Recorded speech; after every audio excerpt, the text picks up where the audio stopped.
రేపటి నుంచి ప్రారంభమవుతాయి. 7 డివిజన్లలో పని ప్రారంభమవుతుంది. మేము ప్రజాపాలన యొక్క కార్యక్రమాలను ప్రజాపాలన లబ్ధి పొందుతున్న ప్రజల దగ్గరికి మా కార్యక్రమాలను తీసుకుపోతాం. వాళ్ళ సమస్యలు ఇంకా ఏమైనా ఉంటే వాటిని పరిష్కరించే బాధ్యత కూడా మాదే. ఇవాళ రాష్ట్రంలో అధికారంలో ఉన్నాం. నేను ఎంతమంది చెప్పినా కంటోన్మెంట్ ఉప ఎన్నిక, అక్కడ ఎన్నికకు లేని సానుభూతి ఇక్కడ ఉంటుంది అనుకునేటువంటి అవసరం లే. ఇది సహజ మరణం. వారి మరణం పట్ల చింతిస్తూ ఉన్నాం. మేము కూడా హాస్పిటల్కి పోయినాం, వారి అంత్యక్రియలకు వచ్చినాం. అది ఇష్యూ వేరు. ఇవాళ ఈ రాజకీయంగా జూబ్లీహిల్స్ అభివృద్ధి జరగాలి, ప్రజా సమస్యల పరిష్కారం కావాలనుకుంటే తప్పకుండా అధికారంలో ఉన్నటువంటి ప్రజాపాలన ప్రభుత్వం ఈ నియోజకవర్గ ప్రజల సమస్యలు పరిష్కారం కావడానికి ఈ ప్రజలకు ఇచ్చినటువంటి అవకాశం తప్పకుండా ఈ కాన్స్టిట్యున్సీ హైదరాబాద్లో ఉన్న అన్ని నియోజకవర్గాల కంటే ఎక్కువ అభివృద్ధి అయ్యేటువంటి అవకాశంగా ఉంటుంది. కాబట్టి అవకాశం వినియోగించుకునే విధంగా మా నాయకత్వం ప్రజల దగ్గరికి పోతాం.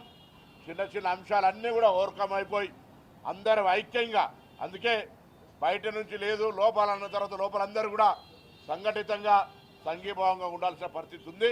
ఆ విధంగా ముందుకు పోతాం. ప్రధాన సమస్యలు అంటే కొంత ఇళ్లకు సంబంధించినటువంటి అంశం ఉంటుంది.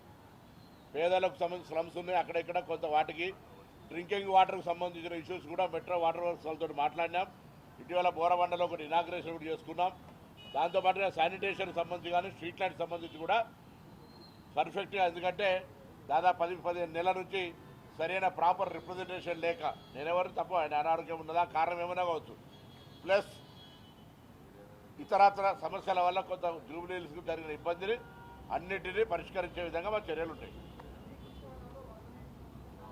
అది మొన్ననే మా గౌరవ వివేక్ గారు ఆల్రెడీ కార్యాచరణ తీసుకున్నారు. దానికి సంబంధించి కూడా కార్యక్రమం కొనసాగుతోంది. ఇంకా మీ దృష్టికి వస్తే కూడా ఏమైనా ఉంటే కూడా దయచేసి ప్రభుత్వం దృష్టికి తేండి. ప్రజా సమస్యల పరిష్కారంలో ఒక నిమిషం కూడా ఎన్నుకోలేదు లేదు.